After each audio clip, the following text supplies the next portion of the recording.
لله الحمد لله رب العالمين والعاقبة للمتقين والصلاة والسلام على سيدنا مولانا المرسلين وعلى آله وأصحابه الطيبين الطاهرين بعد أعوذ بالله من الشيطان الرجيم بسم الله الرحمن الرحيم ورفعنا لك ذكرك آمنت بالله صدق الله العظيم وصدق رسوله النبي الأمين المكي المختار الكريم ونحن على ذلك لمن الشاهدين والشاكرين والحمد لله رب العالمين. عزیزان محترم، قرآن مقدس کی جس آیت کریمہ کی تلاوت کرنے کا شرف حاصل کیا ہے، اس کے مطابق کچھ معلومات پیش کرنے سے پہلے آئیے ہم اللہ مل کر انتہائی ادب و احترام کے ساتھ اپنی اور ساری کائنات کے مرکز عقیدت نئی علی تابان شاہ خوبان مکین امت خزرہ سیاح لامقام احمد مصطفیٰ جناب محمد رسول اللہ ارواحنا فدا صلی اللہ علیہ وسلم کی بارگاہ مقدس جس طریقے سے درود پاک پڑھاؤں با آواز بلند پڑھنے کی کوشش کریں. الصلاۃ والسلام علیک یا رسول اللہ، الصلاۃ والسلام علیک یا حبیب اللہ، الصلاۃ والسلام علیک یا نور اللہ، صلی اللہ تعالی علیہ وسلم. نویت سنت الاعتکاف. عزیزان محترم، الحمدللہ ماہانہ یہ ہماری محفل کئی مہینوں سے مسلسل چل رہی ہے بفضل اللہ تعالی. آپ بھی تشریف لا رہے ہیں اور میں بھی آنے کی کوشش کرتا ہوں. مجھے بہت اچھا لگتا ہے جب آپ کے یہاں میں آنے کے لیے میں سوچتا ہوں کہ بہت سنجیدہ مزاج ہیں آپ لوگ سمجھتے ہیں، جبکہ ہماری مسجد میں خود آج پروگرام ہوتا ہے اور آج کے دن کے لیے خصوصی طور پر میں اپنی مسجد کو چھوڑ کر کے میں آپ کے یہاں آتا ہوں. کافی دور بھی ہے لیکن یہ میرے نبی کی بھی سنت ہے اور صحابہ کرام کی بھی سنت ہے. اور آج جو ہم گفتگو کریں گے وہ انشاءاللہ تعالی محبت رسول صلی اللہ علیہ وسلم پر گفتگو کرنے کی کوشش کریں گے. آج پوری دنیا کے اندر جہاں بھی آپ دیکھیں مسلمان جو ہے وہ تباہی کے، بربادی کے دہانے پر پہنچ چکی ہے. چاہے وہ اپنے آپ کو مسلم ممالک کا کہے یا غیر مسلم ممالک کہے، کوئی ملک ایسا نہیں ہے جہاں پر آج مسلمان بے چینی، بے قراری، تکلیف اور طرح طرح کی اذیتوں کا سامنا انہیں نہ کرنا پڑتا. پوری دنیا میں مسلمان مارا جا رہا ہے، پوری دنیا میں مسلمان کاٹا جاتا ہے، پوری دنیا میں مسلمان کو دہشت گرد کہا جاتا ہے. جھوٹوں کی صف اگر کھڑی کریں گے تو مسلمانوں کو سب سے آگے کیا جاتا ہے. بعض جگہوں پر کمپنیوں میں بھی مسلمانوں کو نوکری اور جاب دینے سے لوگ صاف صاف طور پر انکار کر جاتے ہیں. اور جیسا کہ آپ سب کو یہ بات مجھ سے بہتر طریقے سے معلوم ہے، آخر کیا وجہ ہے جو مسلم قوم لوگوں کے اندر انسانیت سکھانے کے لیے آئی تھی، آج وہ دوسروں کے سامنے کٹورا لے کر بھیک مانگتی ہے. ایک مسلمان اگر کسی نان مسلم کے محلے میں چلے جاتا تھا رہنے کے لیے تو وہ پورے علاقے والے اپنے آپ کو خوش نصیب سمجھتے تھے. ایک مسلمان نبی کا ماننے والا ہمارے علاقے میں آیا ہے، اور اپنی خوش نصیبی سمجھتے تھے کہ ان سے ملنا، ان سے باتیں کرنا، ان کے پاس بیٹھنا، ان سے تکلم کرنا، ان سے ہنسی مذاق کرنا، ان کے پڑوس میں اپنا گھر بنانا، یہ سب ساری چیزیں ایک نان مسلم کرتی تھی. اور آج ایسا ہے کہ بلڈنگ میں باضابطہ طور پر یہ کمپلین کے طور پر یہ بات لکھی جاتی ہے کہ ہمارے اس بلڈنگ میں کوئی مسلمان نہیں آنا چاہیے، کیونکہ مسلمان جو ہوگا وہ گندا ہوگا، مسلمان جو ہوگا اس کے اندر صفائی نہیں ہوگی، مسلمان جو ہوگا اس سے ہماری بہن بیٹیاں محفوظ نہیں رہے گی، مسلمان جو ہوگا ہمارے معاشرے کو گندا اور غلیظ کر دے گی. آج یہ سوچ پوری دنیا میں بنتی جا رہی ہے. آپ 10 سال پیچھے چلے جائیے، جو گاؤں دیہات کے رہنے والے لوگ ہیں، عید کے موقع پر ہمارے یہاں سے سوئیاں جو ہے نا ان کے گھر جاتی تھی، اور ان کے تہوار کے موقع سے ہمارے یہاں کچھ نہ کچھ مٹھائیاں بھی آتی تھی. کوئی یہ نہیں کہہ سکتا تھا کہ یہ ہندو ہے، یہ مسلمان ہے، یہ سکھ ہے یا عیسائی ہے. جو ان کے اندر بھائی چارگی تھی پہلے کے زمانے میں، وہ لاجواب تھی اور بے مثل و بے مثال تھی. یہ آپ نے بھی دیکھا ہوگا اور ہم نے بھی دیکھا ہوگا. ہمارے جو پردادا تھے، دادا کے والد صاحب، انہوں نے اپنی جائیداد پر تقریباً 100 سے زیادہ نان مسلموں کو بسایا ہے. اپنی زمین پر نہ دیکھ لیا، ایسے ہی 100 سے زیادہ نان مسلموں کو بسایا. اور آج حالت یہ ہے کہ ان میں سے ایک بھی مسلمان کو بحیثیت مسلمان کو پیار نہیں کرتی. تو آخر اس پر آپ غور کریں گے نا کہ ایسا کیوں ہو رہا ہے مسلمان کے ساتھ، کیا وجہ ہے؟ آخر کوئی تو وجہ ہوگی کہ جو مسلمان دوسروں کو سہارا دیتی تھی کل تک، جو مسلمان دوسروں کے سروں پر شفقت کا ہاتھ پھیرتی تھی، جو مسلم قوم مسلم لوگوں کے ساتھ اچھا برتاؤ کرتی تھی، آج مسلمانوں کے ساتھ ایسا کیوں ہے؟ کیا وجہ ہے؟ تو یہ میرا تجزیہ نہیں، بلکہ یہ تجزیہ میں نان مسلم کا بتاتا ہوں اور انگریزوں کا بتاتا ہوں. انگریزوں نے یہ جاننے کی کوشش کی تھی کہ مسلمان کل تک کس بنیاد پر کامیاب تھے اور آج مسلمان کس بنیاد پر ناکام ہیں. تو انہوں نے 4 چیزوں کو سامنے رکھا تھا.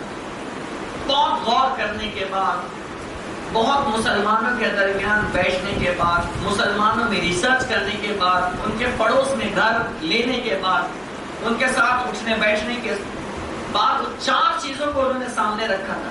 4 چیزیں کہا کہ یہ مسلمان اس وقت تک کہ کامیاب تھی جب تک کہ ان کے اندر 4 چیزیں پائی جاتی تھی، اور یہ 4 چیزیں جب ان سے اندر سے دھیرے دھیرے ختم ہوتے جا رہی ہیں تو یہ پیٹے جا رہے ہیں، مارے جا رہے ہیں، کاٹے جا رہے ہیں، سارے کام کیے جا رہے ہیں. انہوں نے یہ بات کہی کہ سب سے پہلی چیز یہ تھی کہ مسلمان کا سب سے اچھا دوست، سب سے اچھا دوست جسے وہ دل و جان سے وہ زیادہ چاہتا تھا، وہ مسلمانوں کے درمیان ان کا قرآن تھا، قرآن پاک. سب سے زیادہ ساتھی، جو قیمتی ساتھی تھا، وہ قرآن تھا. اور جب سے قوم مسلم نے قرآن سے اپنا تعلق چھوڑ دیا ہے، اپنے قرآن سے اپنے تعلق کو ختم کر دیا ہے، تب سے مسلمانوں کا یہ حال ہے. ورنہ تنہا ایک صحابی اگر وہ جنگل میں بھی رہتے تھے پھر بھی ان کو اجنبیت محسوس نہیں ہوتی تھی، انہیں اکیلا پن محسوس نہیں ہوتا تھا، انہیں کبھی گھٹن، انہیں کبھی کسی ساتھی کی ضرورت پڑتی ہی نہیں تھی، کبھی نہیں پڑتی تھی. کہتے تھے قرآن میرے سامنے بس کافی ہے. صحابہ کرام کا گزر جب ان کے پاس سے ہوا تھا اس صحابی سے، تو دیگر صحابہ نے ان سے کہا کہ تم ہمارے ساتھ بستی میں کیوں نہیں رہتے ہو؟ یہاں اکیلے ہیں، تم کو من لگتا ہے؟ ہمارے ساتھ رہو گے تو اٹھو گے، بیٹھو گے، کھاؤ گے، پیو گے، بات چیت کریں گے، ایک فرینڈ شپ رہیں گے ہمارے ساتھ، خوشی میں شریک رہیں گے، غم میں شریک رہیں گے، ساری چیزیں ہوں گی، آپ کو اکیلے گھٹن محسوس نہیں ہوتی ہے؟ تو وہ جلال میں آ کر کے کہتے ہیں کہ تم کو کس نے کہا کہ میں اکیلا ہوں؟ تم کو کس نے کہا کہ میں اجنبی ہوں یا مجھے اجنبیت محسوس ہوتی ہے؟ تو صحابہ اکرام کہتے ہیں ہم تو دیکھ رہے ہیں کہ آپ اکیلے ہیں، جنگل میں پڑے رہتے ہیں۔ اس وقت آپ نے کہا خبردار جو مجھے کسی نے اکیلا کہا، سنو میں ہمیشہ میرے ساتھ میرا اللہ رہتا ہے، ہمیشہ جب بھی میرا من کرتا ہے کہ میں کسی سے بات کروں تو میں نماز شروع کر دیتا ہوں، نماز پڑھنے لگتا ہوں، میں اللہ سے باتیں کرنے لگتا ہوں، اور جب میرا من یہ چاہتا ہے کہ میرا اللہ مجھ سے بات کرے تو میں قرآن پاک کی تلاوت شروع کر دیتا ہوں۔ کس نے کہا کہ میں اکیلا ہوں؟ ہمیشہ میرا خدا میرے ساتھ ہے۔ جب تک مسلمانوں کی یہ کیفیت تھی، جب تک مسلمانوں کا یہ امتیاز تھا، مسلمان جب اٹھتے تھے نا صبح تو کوئی جھوٹی خبر نہیں، کوئی موبائل کے میسیجز نہیں، کوئی واٹس ایپ چیک کر رہی ہے تو سب آپ کی آج کی چیزیں نا، کوئی اخبار نہیں، کوئی رسالہ نہیں، کوئی جریدہ نہیں، کچھ نہیں۔ مسلمان جب اٹھتے تھے تو سب سے پہلے نماز پڑھ کر کے وہ 1 پارہ 2 پارہ آدھا پارہ پاؤ پارہ سب سے پہلے اللہ کا کلام پڑھتے تھے۔ آج بھی جو بوڑھے حضرات ہیں تو پرانی عادتیں چل رہی ہیں نا، آج بھی بہت سارے گھر میں، سب کی بات نہیں کہتا، لیکن آج بھی جو پرانے حضرات ہیں جب نماز پڑھتے ہیں تو نماز پڑھنے کے بعد سب سے پہلے وہ اللہ کا کلام کھول کر کے پڑھتے ہیں، تلاوت کرتے ہیں۔ اس سے آپ کی زندگی میں روحانیت آئی ہے۔ قرآن کی تلاوت کرنے سے آپ کا چہرہ، آپ کا من یہ حشاش و بشاش رہے گا پورا دن، کوئی غم نہیں رہے گا، کوئی ٹینشن آپ کے اوپر نہیں، نہ روزی کی فکر، نہ مال کا غم، نہ اہل و عیال کا غم۔ آپ قرآن کی تلاوت کرو، سارا غم آپ کا دور ہو جائے گا۔ یہ قرآن پاک کی برکت ہے۔ آپ کر کے دیکھو، کبھی آزما کر کے دیکھو۔ رسول پاک صلی اللہ علیہ وسلم نے فرمایا ہے کہ جو شخص کام کے شروع کرنے سے پہلے، مفہوم حدیث ہے، کام کے شروع کرنے سے پہلے سورہ یاسین کی تلاوت کر لے، اللہ اس کی برکت سے دن بھر اس کے روزی میں برکت عطا فرمائے گا۔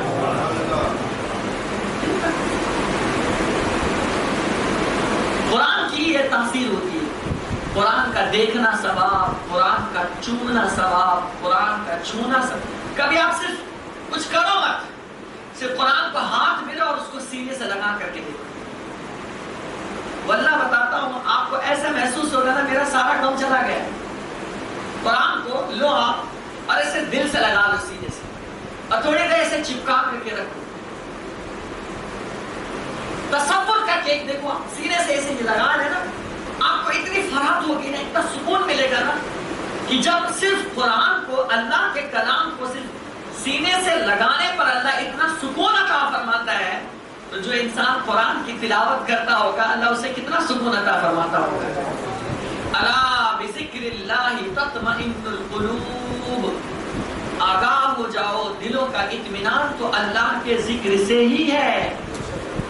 اللہ کا ذکر کرو، قرآن پاک کی تلاوت۔ لیکن معاف کیجیے گا، آج ہمارے یہاں سچویشن یہ ہے کہ تقریباً 80 سے 90% مسلمان کو قرآن پاک پڑھنا نہیں آتا ہے۔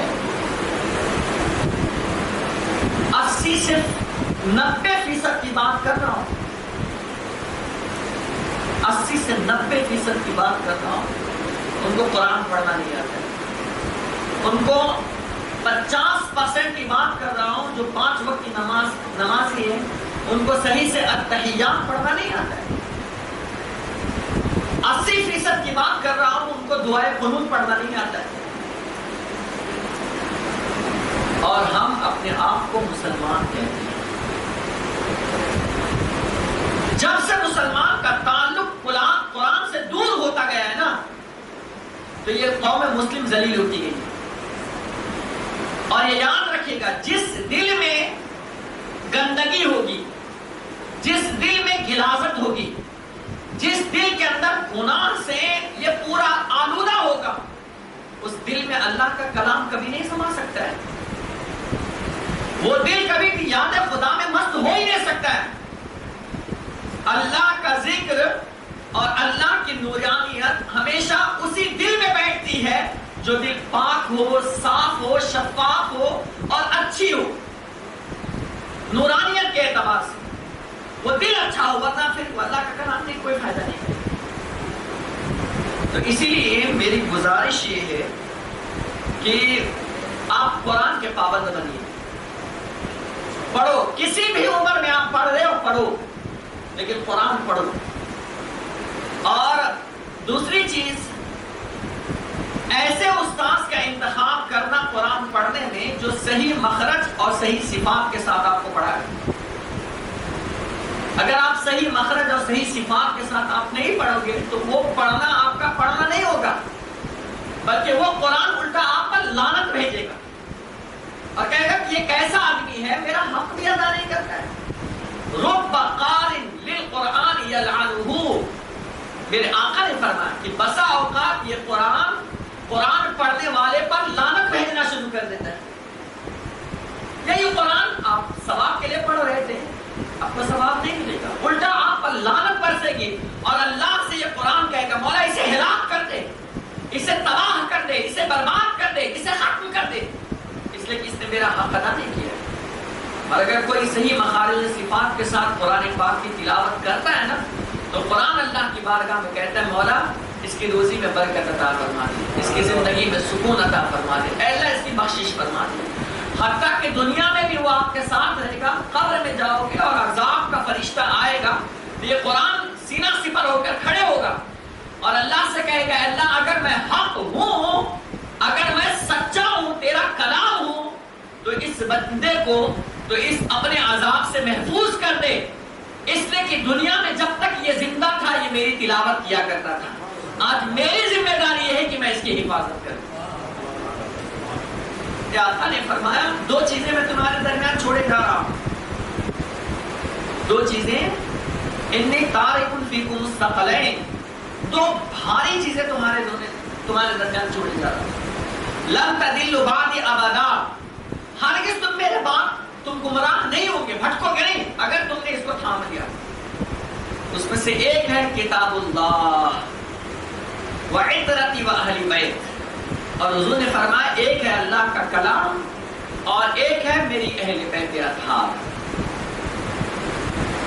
یہ دو چیزیں تمہاری, جب تک مسلمان کا تعلق قرآن سے رہا نا, جب تک مسلمانوں کا رشتہ قرآن سے رہا, جب تک مسلمان قرآن کو پڑھتے رہے, جب تک اس کی نگاہوں میں اللہ کا کلام سماتا رہا, جب تک اس کے ذہن و دماغ میں اللہ کا کلام گھومتا رہا, اللہ اس مسلمانوں کو ہمیشہ آسمان کی بلندیوں پر چڑھا دیا تھا, دنیا ان کے نیچے تھی.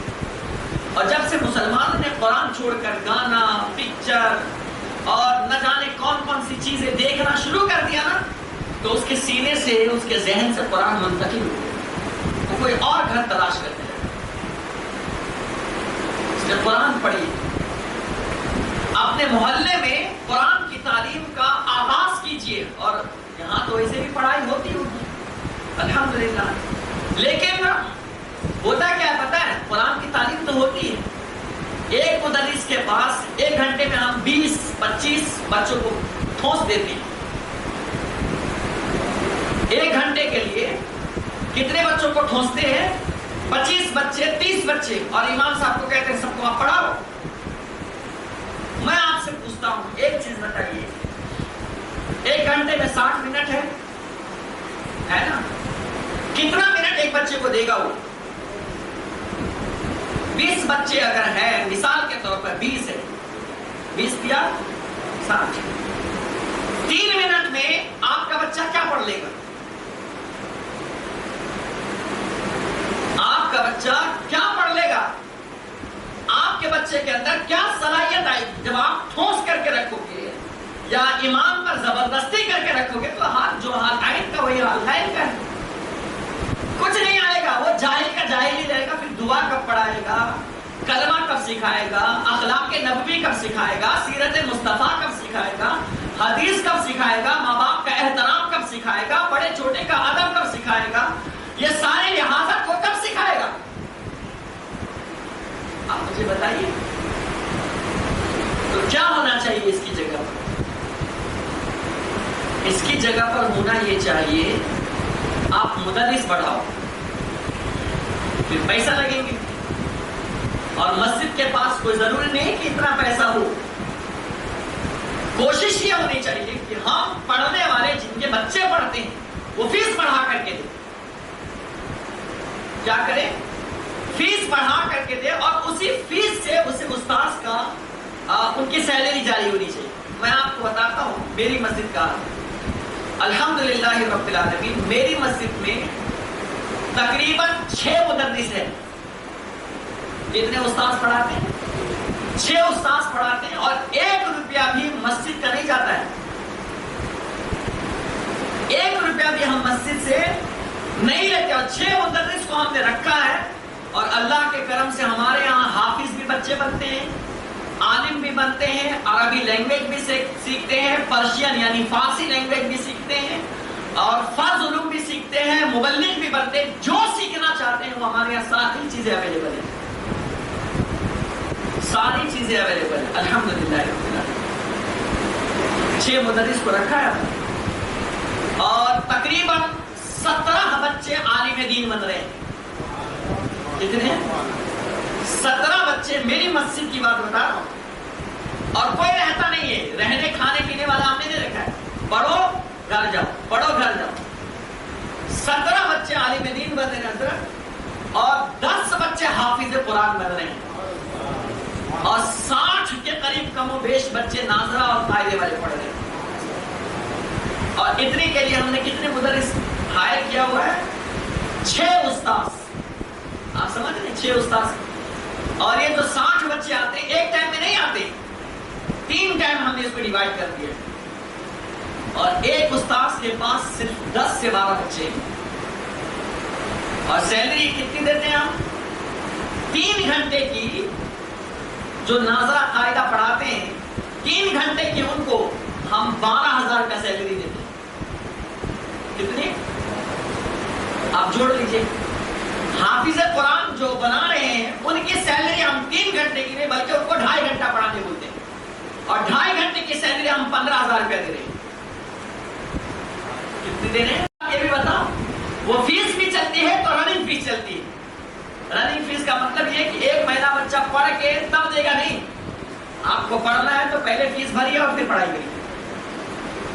اور اللہ کے کرم سے سب اس پر عمل بھی کرتے ہیں، اور ہم بچوں کو ہیرا بنا کر کے نکال دیتے ہیں. اللہ کا کرم. تو آپ لوگوں کو کوآپریٹ کرنی پڑے گی. سب چیز مسجد پر ہی تھوپنے سے نہیں ہوتا ہے. 50 روپے میں آپ قرآن پڑھواؤ گے تو یہی حال رہے گا جو ابھی چل رہا ہے. فیس بڑھاؤ، ایٹ لیسٹ کم سے کم امام کی جو سیلری مسجد کی طرف سے چھوڑ دو، اس کے چکر میں مت رہو، ایکسٹرا کرو، الگ سے کرو، تاکہ ان کا گھر بھی چل سکے اور وہ دل لگا کر آپ کے بچوں کو پڑھا بھی سکے. ایک استاذ کے ساتھ 1 گھنٹے میں 12 بچے سے زیادہ نہیں ہونا چاہیے. اس پر غور کریے. یہی وجہ ہے کہ غیروں کے بغل والے لوگوں کی مسجدوں میں بچے قرآن بہت اچھا پڑھتے ہیں، اور ہمارے یہاں بچے کو کچھ نہیں آتا جاتا ہے. وجہ کیا ہے؟ ہم نے ہمارے یہاں بچوں میں 15 بچے 20 بچے، ایک جگہ تو ہم نے دیکھا ایک کلاس میں 40 بچے. کتنے؟ 40 بچے ایک کلاس میں، اور پڑھائی کتنے ٹائم تک؟ 1.5 گھنٹہ. 1.5 گھنٹے میں 40 بچے کو کیا پڑھائے گا وہ استاد؟ اور ٹرسٹی کا آرڈر پڑھانا پڑے گا. تو جیسا آپ کا حال ہے ویسے ہمارا حال ہے، کرا ہے. تو کوالٹی ایسے پیدا نہیں ہوتی ہے بھائی جان. کوالٹی پیدا کرنے کے لیے آپ کو بھی محنت. اور ہمارے یہاں ابھی اکثر مسجدوں میں کیسا معلوم ہے، وہ جو 100 روپے بھی دیتے ہیں نا تو 3 مہینے کی فیس باقی رہتی ہے. کسی کے یہاں 2 مہینے کی فیس باقی ہے، امام صاحب روز رگڑتے بیٹا جا فیس بول کر، باپ بتا کل دوں گا، پرسوں دوں گا، بھاگ جاؤں گا کیا؟ تو جب یہ حال رہے گا آپ کے یہاں تو کیا پڑھائی ہوگی اور آپ کے بچے بنیں گے کیا؟ ایک کلاس میں صرف 12 بچے رکھو، 10 بچے رکھو اور ان کی فیس پوری کی پوری فیس استاد کو دو اور کہو پڑھائے 1.5 گھنٹہ پڑھائے، 1 گھنٹہ پڑھائے، لیکن اس کی رپورٹ لو اور باضابطہ طور پر پڑھواؤ۔ انشاءاللہ تعالیٰ 1 سال میں آپ کے بچہ قرآن حافظ بننے کے قابل بن جائے گا اور آئندہ سال سے وہ حافظ قرآن پڑھنا شروع ہو جائے گا۔ یہ سسٹم ہونی چاہیے، تب جا کر کے آپ کے بچوں کے سینے میں قرآن منتقل ہوگا۔ ہمارے یہاں کے بچوں کو 40 کم و بیش دعائیں، 40 سے زیادہ حدیثیں، بڑی بڑی حدیثیں، کچھ بھی پوچھ لو، کوئی مسئلہ پوچھ رہے ہیں آپ کو پوچھ لو، اور تقریر اگر کر دی نا آپ کے سامنے تو آپ جھوم جاؤ گے کہ مکتب میں بھی ایسی پڑھائی ہوتی ہے اور ایسا پڑھایا جاتا ہے۔ تو یہ سب کیا ہے؟ ہمارے یہاں سسٹم سے چلتا ہے، ہمارے یہاں کسی ذمہ داروں کا کوئی زور نہیں ہے کیونکہ وہ ہم پر بھروسہ کرتے ہیں۔ تو اگر ٹرسٹ امام پر بھروسہ کرے تو امام کو بھی اسی انداز میں کھڑے اترنا چاہیے، تب جا کر کے دین کا کام ہوگا۔ تو بہرحال بات دوسری طرف نکل رہی ہے۔ تو پہلی چیز میں نے بتائی قرآن شریف، قرآن سے اپنا رشتہ جوڑیے۔ دوسری چیز انہوں نے جو سروے کی تھی کہ مسلمان کے زوال کی وجہ کیا ہے، تو بتایا کہ ان کے سینے میں سب سے زیادہ اگر کسی کی محبت ہے تو وہ اپنے نبی سے محبت کرتا ہے۔ مسلمان جب تک اپنے نبی سے محبت کرتا رہا ہے نا تو دنیا اس کو کبھی گرا نہ سکی، اور جب سے اس نے اپنے دل سے نبی کی محبت کو نکال دیا ہے تب سے اللہ پاک نے اس کو ذلیل کر دیا۔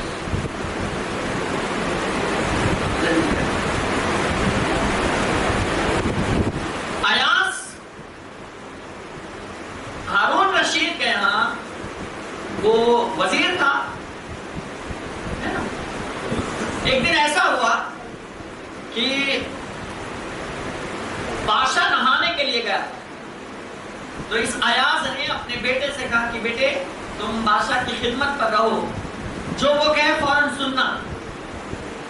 تو بادشاہ اندر نہانے کے لیے گیا اور نہانے کے بعد جب وہ نہا لیا تو نہانے کے بعد اس نے ایاز کے بیٹے کا نام تھا محمد۔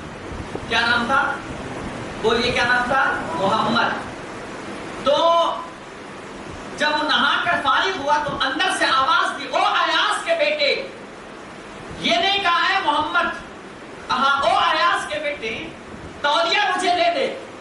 جب ایاز نے یہ بات سنی کہ بادشاہ سلامت نے میرے بیٹے کا نام نہیں لیا بلکہ ایاز کا بیٹا کہہ کے پکارا تو ایاز ڈر گیا اور اس کو ایسا لگا کہ کہیں ایسا تو نہیں کہ میرے بیٹے سے بادشاہ ناراض ہو گیا ہے، کیونکہ اگر انسان کا نام نہ لیا جائے، اس کے باپ کا نام لیا جائے تو ایسا محسوس ہوتا تھا کہ وہ ناراض ہے۔ اب ایاز کو چین نہ آوے، جب نہا کر بادشاہ سلامت فارغ ہوئے اور آرام سے جب بیٹھے حشاشیت بشاشیت میں، تو ایاز نے کہا کہ اگر حضور جان کی معافی مل جائے تو ایک سوال کروں؟ تو کہا پوچھو کیا پوچھنا چاہتے ہو؟ کہا حضور آج میں نے ایک بات دیکھی، جب آپ غسل کر کے فارغ ہوئے تھے اور آپ نے تولیہ مانگا تو آپ نے میرے بیٹے کا نام نہیں لیا بلکہ آپ نے کہا او ایاز کے بیٹے، کیا میرے بیٹے سے کوئی غلطی ہو گئی تھی؟ تب اس وقت خلیفہ ہارون رشید نے کہا ایاز سن، میں اس وقت جو ہے وضو کی حالت میں نہیں تھا اور میرے جسم پر کپڑے نہیں تھے اور میرے بیٹے کا نام محمد تھا، اور میں یہ کبھی گوارا نہیں کر سکتا کہ میں اپنے نبی کا نام بے وضو لوں، اپنے نبی کا نام بے وضو لوں۔ جب تک بادشاہ کے دل میں اپنے نبی کا اتنا احترام تھا تو مسلمان سب سے زیادہ ترقی پر تھی۔ تقریباً 800 یا 700 سال تک کے مسلمانوں نے ہندوستان پر حکومت کی اسی محبت رسول کی بنیاد پر، اسی عشق رسول کی بنیاد پر، اسی پیار کی بنیاد پر۔ اور آج ہمارے پاس پیار نہیں ہے، آج ہمارے پاس محبت نہیں ہے۔ آپ کو ایک محبت رسول کا ایک انوکھا واقعہ بتاتا ہوں جو سیاہ ستہ کے اندر یہ حدیث پاک موجود ہے۔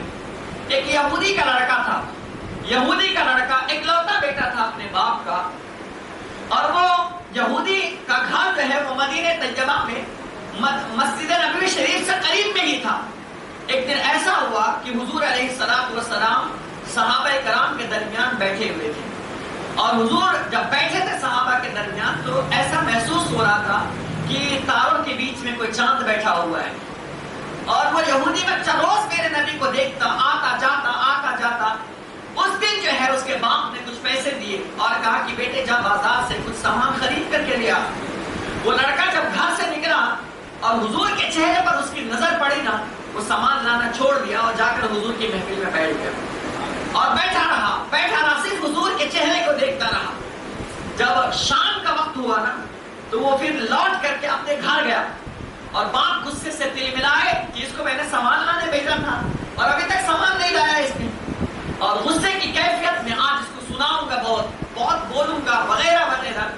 جب بیٹا پہنچا نا تو اکلوتا بیٹا تھا, تھوڑا سا غصہ کیا اور غصہ کرنے کے بعد کہا کہ بیٹے میں نے تیرے لیے تجھے سودا لانے کہا تھا, ایک تو لے کے آیا اور سودا بھی نہیں لایا ہے. تو کہا بابا جو آنکھ اللہ پاک نے مجھ کو دی ہے نا وہی آنکھ آپ کو بھی دی ہوتی تو جو سودا میں لایا ہوں وہ سودا آپ کو بھی مل جاتی, وہ سودا آپ کو بھی مل جاتی. لیکن باپ بولا یہ تو بچہ ہے, اس کو کیا سمجھتا ہے, اور یہ کہہ کر چھوڑ دیا. اب وہ بچہ روز حضور کی محفل میں جاتا, بیٹھتا, حضور کو دیکھتا, حضور کو سنتا. یہ چند دن گزرے اور چند دن گزرنے کے بعد اس بچے کی طبیعت بہت خراب ہو گئی, اتنے خراب ہو گئی کہ اب نزا کے عالم میں آ گیا.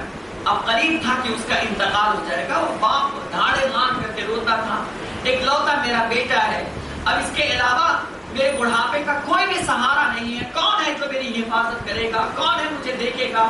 اور ایک لوتے بیٹے کی جدائی میں خوب روتا رہا اور بیٹے سے ہاتھ پکڑ کے پوچھتا ہے بیٹے آج تک کہ میں نے تیری کوئی بات نہیں ٹھکرائی ہے, تو جو کو کہتا رہا میں کرتا رہا, تو جو بات بولتا رہا میں کرتا رہا, تیرے سارے نخرے برداشت کی, تیری ساری خواہشات کی تکمیل کی. بچے آج جا رہا ہے تو ایک وفادار باپ کی طرف سے تیری طرف یہ سوال ہے, آج بھی تیری کوئی تمنا ہو تو بتا دے, آج یہ باپ تیری تمنا پوری کر دے گا.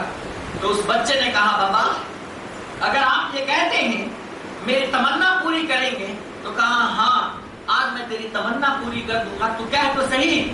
تو اس وقت اس بچے نے کہا بات دراصل یہ ہے کہ میں مسلمان ہو چکا ہوں اور کافی دن سے مسلمان ہو چکا ہوں. میں نے یہ بات آپ کو نہیں بتائی, لیکن بابا سنیے میری زندگی کا کوئی بھروسہ نہیں ہے, میں کسی وقت بھی اس دنیا سے جا سکتا ہوں. اگر آپ ایک میرے وفادار باپ ہیں تو میں آپ سے ایک عریضہ پیش کرتا ہوں کہ آپ جائیں اور میرے نبی سے کہہ دے جا کر کے کہ وہ آپ کا آخری وقت دیدار کرنا چاہتا ہے, آخری وقت وہ آپ کو دیکھنا چاہتا ہے, وہ آپ کے رخ زیبا کی زیارت کرنا چاہتا ہے, وہ آپ سے ملنا چاہتا ہے.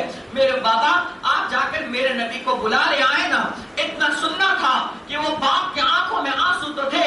باپ نے سر پر ہاتھ پھیرتے ہوئے کہا بیٹے کوئی فکر کی بات نہیں ہے, تو مسلمان ہو گیا کوئی بات نہیں ہے, میں ابھی جاتا ہوں مسلمانوں کے پیغمبر کے پاس اور انہیں جا کر کے اب تیری داستان میں بتاؤں گا تاکہ وہ تیرے پاس کم سے آ کر تیری زیارت کر سکے, تجھے دیکھ سکے. اللہ اکبر. پیغمبر اعظم صلی اللہ علیہ وسلم اس وقت صحابہ کرام کے جھرمٹ میں بیٹھے تھے. وہی حضرت ابو بکر ہے, وہی حضرت عمر فاروق ہے, وہی عثمان غنی ہے, وہی شیر خدا مولا علی المرتضیٰ ہے, وہاں سعد و سعید ہے, حضرت ابو عبیدہ بن جراح ہے. سارے صحابہ بیٹھے ہوئے ہیں. میرے آقا چادر رحمت بچھا کر کے آپ انہیں خطبہ دے رہے تھے, آپ انہیں سمجھا رہے تھے, صحابہ کرام کو نصیحت کر رہے تھے کہ وہ یہودی باپ آتا ہے. اور آنے کے بعد کہا اے مسلمانوں کے پیغمبر ذرا سنیے تو صحیح. کہا کیا ہوا؟ کہا بات دراصل یہ ہے میرا بیٹا مسلمان ہو چکا ہے اور اس وقت میرے بیٹے کی کیفیت یہ ہے کہ وہ نزا کی حالت میں ہے, اور اس وقت جو ہے نہ وہ بول سکتا ہے, نہ وہ صحیح سے چل سکتا ہے, نہ وہ صحیح سے اٹھ سکتا ہے. اس کی کیفیت بالکل آخری لمحات کی ہے. لیکن سنیے تو صحیح وہ آپ کا دیدار کرنا چاہتا ہے, وہ آپ سے ملنا چاہتا ہے. ذرا ایک آپ پر ہم پر رحم کرتے ہیں کہ آئیں اور میرے بیٹے کو ایک نظر ذرا آپ دیکھ لیں. جب میرے آقا علیہ السلام سے اس یہودی باپ نے کہا اس وقت اللہ کے رسول کھڑے ہوتے ہیں, چادر رحمت اٹھاتے ہیں اور اپنے کندھے پر رکھتے ہیں چلو، اے عثمان چلو، اے عمر چلو، اے علی چلو، آج میرے محبوب کی زیارت کے لیے چلو، آج میرے پیارے کی زیارت کے لیے چلو۔ اللہ کے رسول علیہ الصلوۃ والسلام دوڑتے ہوئے اپنے قدم کو بڑھاتے بڑھاتے اس یہودی کے گھر جاتے ہیں۔ اس بچے کی آنکھیں جو ہے وہ بند ہو چکی تھی، وہ سانسیں ہلکی ہلکی سی چل رہی تھی، اس کے ہاتھ میں طاقت نہیں، اس کے پیر میں قوت نہیں۔ پیغمبر رحمت تاجدار کائنات صلی اللہ علیہ وسلم جب وہاں پہنچتے ہیں، اس بچے کے سر کو پیغمبر اعظم نے اپنے گود میں لے لیا۔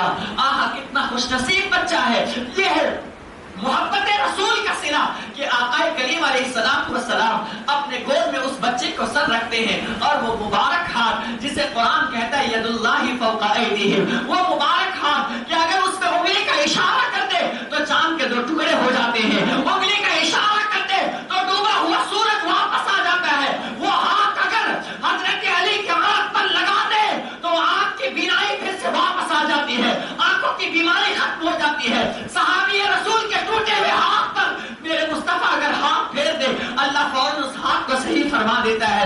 اللہ اکبر۔ اس بچے کی آنکھیں بند ہو چکی تھی، ہلکی ہلکی سانسیں چل رہی تھی، لیکن جیسے ہی وہ نرم نرم ہاتھ، وہ نازک نازک ہاتھ، وہ مثل مخمل ہاتھ اور مشک سے زیادہ، کافور سے زیادہ خوشبودار ہاتھ، حضرت ابو ہریرہ کہتے ہیں کہ میرے رسول پاک کا ہاتھ جو تھا نا وہ کاپوس سے زیادہ نرم تھا، وہ مخمل سے زیادہ نرم تھا۔ ہم تو آتے تھے حضور سے ہاتھ ملاتے تھے تو اس کی خوشبو ہم رات تک کے محسوس کرتے تھے، دل تو ایسا کرتا تھا کہ ہاتھ پہ ہاتھ رکھے رہے۔ میرے آقا تھے ہی ایسے نا، اللہ نے بے مثل بے مثال بنایا تھا۔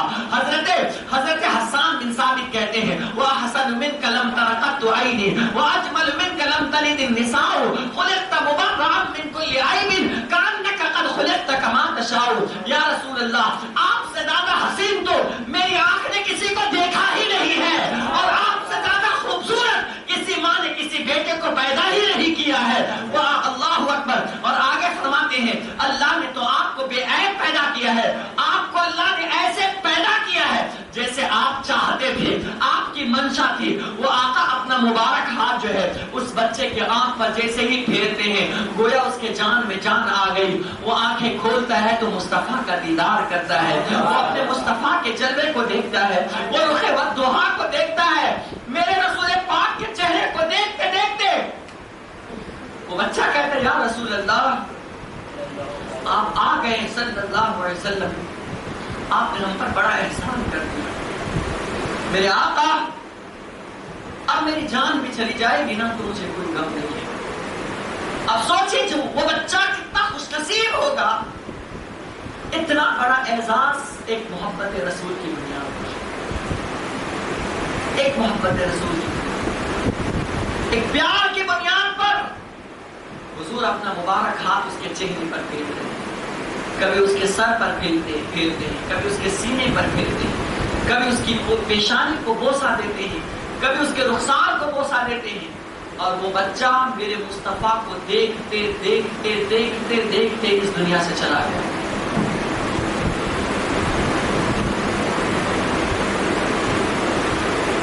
چلا گیا وہ بچہ میرے مصطفیٰ کو دیکھتے دیکھتے، اس کی روح قفس انصری سے پرواز کر گئی۔ کیسی موت ملی اس بچے کو، کتنا خوش نصیب بچہ تھا وہ، کتنا خوش نصیب بچہ تھا۔ جب وہ انتقال کر گیا نا تو اس کے باپ نے کہا اے مسلمانوں کے پیغمبر، جب میرا بیٹا مسلمان ہو ہی چکا ہے تو اسے میں اپنے اعتبار سے اسے دفن نہیں کروں گا، آپ لے جائیں، آپ یہ غسل دے، کفن دے اور اپنے حساب سے اس بچے کو دفن کر دیں۔ میرے آقا علیہ الصلوۃ والسلام خوشی کے آنسو بہاتے ہوئے صحابہ سے کہا کہ میرے اس لاڈلے کو، میرے اس شہید بچے کو لے چلو۔ اور جب صحابہ کرام نے اس بچے کا جنازہ اٹھایا نا، میرے رسول پاک کیا فرماتے پتہ ہے؟ جس انسان کو کسی جنتی جنازے کو دیکھنا ہو، کسی جنتی بچے کو دیکھنا ہو تو میرے اس لاڈلے محبوب کی زیارت کر لیں،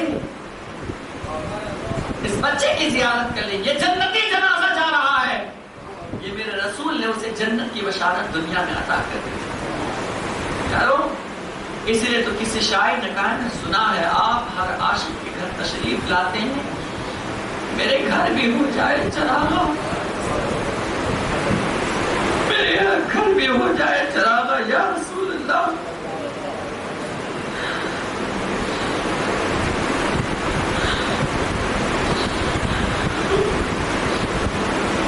میرے گھر بھی ہو جائے چراغا یا رسول اللہ۔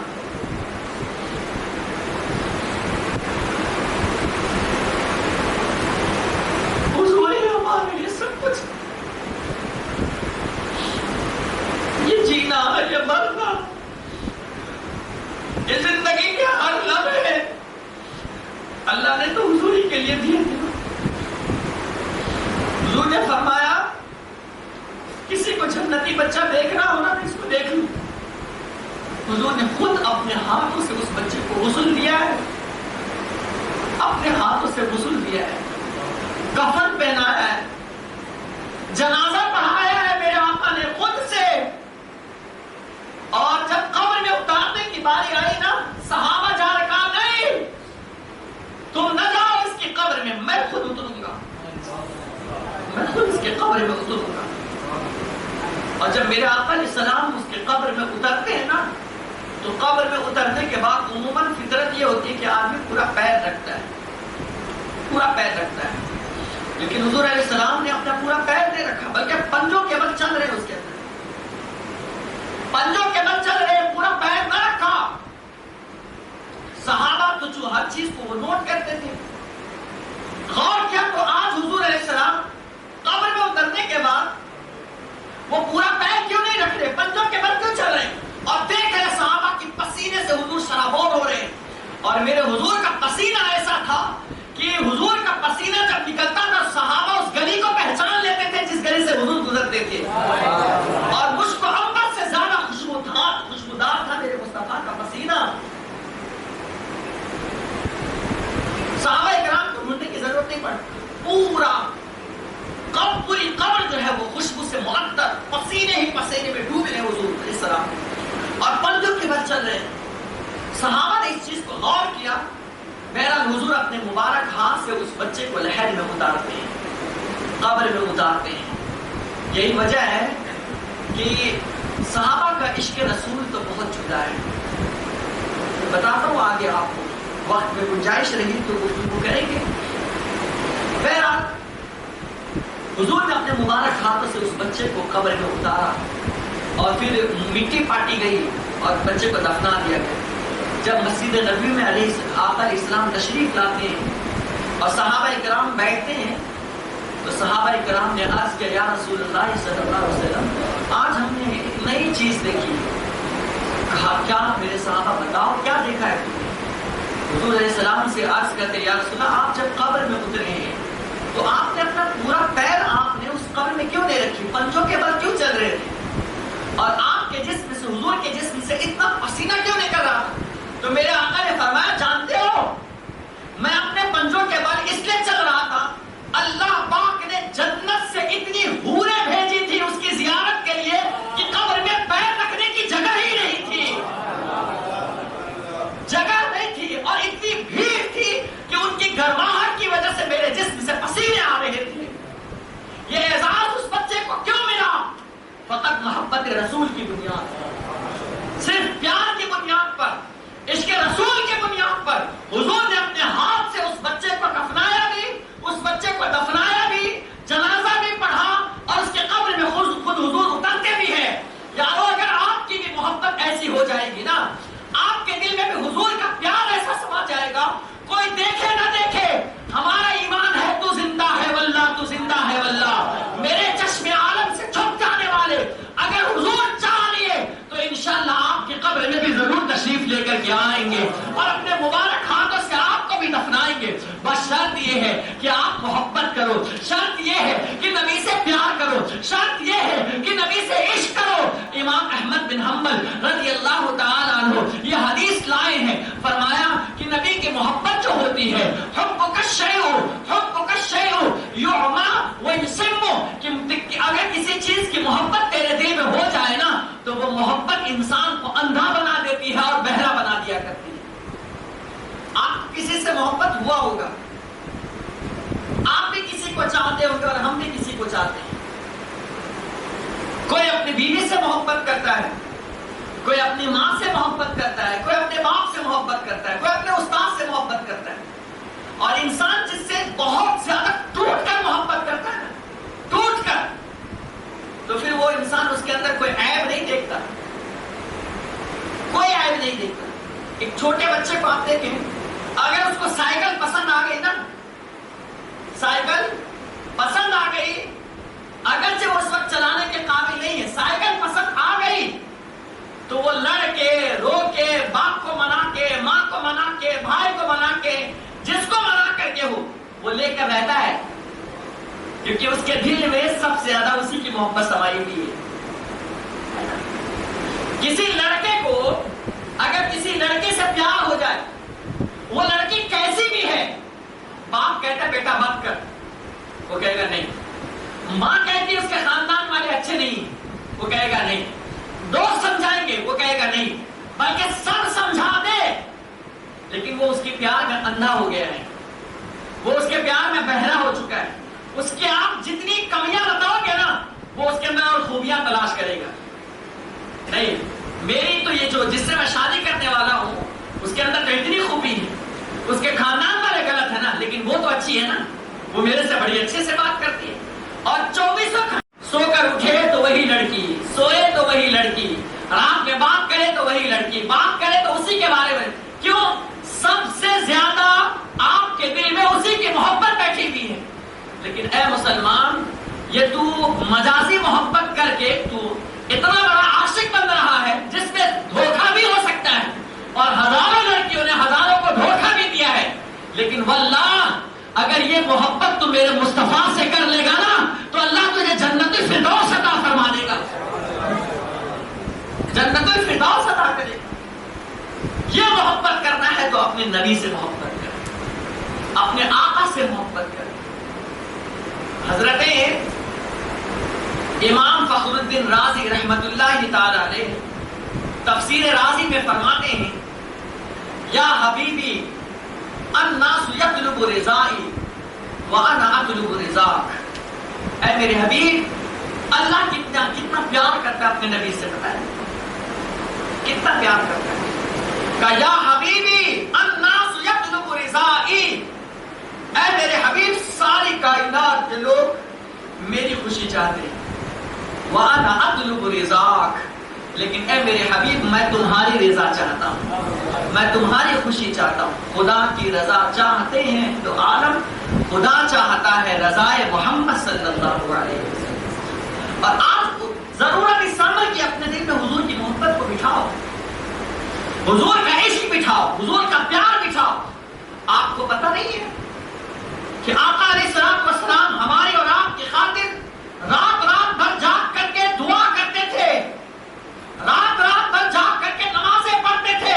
حضور کا یہ پورا جو ران مبارک ہے یہ کھڑے رہنے کی وجہ سے سوج جاتا تھا، ورم آ جاتا تھا.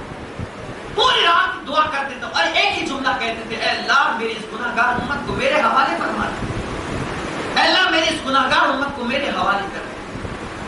معلوم ہے ایک بار ایسا ہوا، صحابہ کی مجلس لگی تھی، اچانک اٹھ گئے حضور علیہ السلام، کسی سے بات نہیں کیا، امت کی یاد آئی نا، اٹھ گئے اور چلے گئے پہاڑ کی کھو میں. اور پہاڑ کی گاڑ میں کھو میں جا کر کے حضور سجدے میں جاتے ہیں اور دعا کرتے ہیں، روتے ہیں اور ایک ہی دعا کرتے ہیں، یا رب حب لی امتی، رب حب لی امتی. 3 دن تک کے میرے آقا علیہ السلام اس غار سے نکلتے نہیں ہیں. امت کی یاد میں نہ کھاتے ہیں، نہ پیتے ہیں، نہ سوتے ہیں، نہ اٹھتے ہیں، نہ بیٹھتے ہیں. پوری رات پورا دن سجدے میں ایک ہی دعا کر، اے اللہ میری امت کو میرے حوالے کر دے، میری امت کو میرے حوالے کر دے. اور سسکیاں اتنی بڑھ گئی کہ پورے علاقے میں آواز گونج رہی تھی میرے آقا کی، ایک ہی دعا کر، اے اللہ میری امت کو میرے. صحابہ بے چین اور بے قرار، میرے آقا ہے کہاں؟ ہر گلی ڈھونڈے حضور نہ ملے، ہر گھر ڈھونڈے حضور نہ ملے، ہر علاقہ ڈھونڈے حضور نہ ملے. جب سب جگہ ڈھونڈ لیا تو صحابہ اکرام پہاڑوں کی طرف نکلتے ہیں.